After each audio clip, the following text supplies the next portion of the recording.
حکمت کی دنیا میں انقلاب، جن کو ڈاکٹر، حکیموں اور دوسرے بچوں نے منع کیا ہوا ہے کوئی بھی دوائی کھانے سے، ان کے لیے صرف منہ میں رکھنے سے انتشار اور ٹائمنگ اتنی ہے کہ آپ کی سوچ۔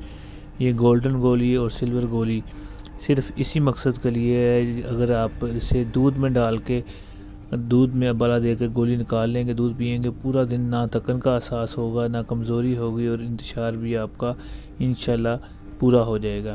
اور اگر یہی آپ گولی اپنے گلے میں ڈالیں گے تو یہ آپ کو پورا دن تھکاوٹ کا احساس نہیں ہونے دے گے، اور یہی گولی خاص ٹائم پہ آپ منہ میں رکھ لیں گے، اس وقت تک اخراج نہیں ہوگا جب تک یہ گولی منہ سے نہیں نکالیں گے۔ یہ شوگر والوں کے لیے، دل کے امراض کے لیے، جنہوں نے بائی پاس کرایا ان کے لیے، یا کوئی سیویئر مرض میں مبتلا ہے اور ان کے اندر خواہش ہے ازدواجی زندگی گزارنے کے لیے، یہ ان کے لیے بہترین چیز ہے کہ یہ کھانی نہیں پڑتی، پوری زندگی کے لیے یہی کافی ہے۔ منہ میں رکھیں اور خاص ٹائم کے لیے بعد میں نکال کے پھر ڈبی میں رکھ لیں، یہ انشاءاللہ آپ کی پوری زندگی کام آئے گی۔ بہت نہایت مناسب قیمت، 50% ڈسکاؤنٹ پہ ہم دے رہے ہیں۔ جنہوں نے منگوانی ہو یہ میرے فون نمبر پہ رابطہ کر سکتے ہیں، 0300 965 5265، اور ہمارا چینل شفا المخدوم ضرور سبسکرائب کریں۔ شکریہ، السلام علیکم۔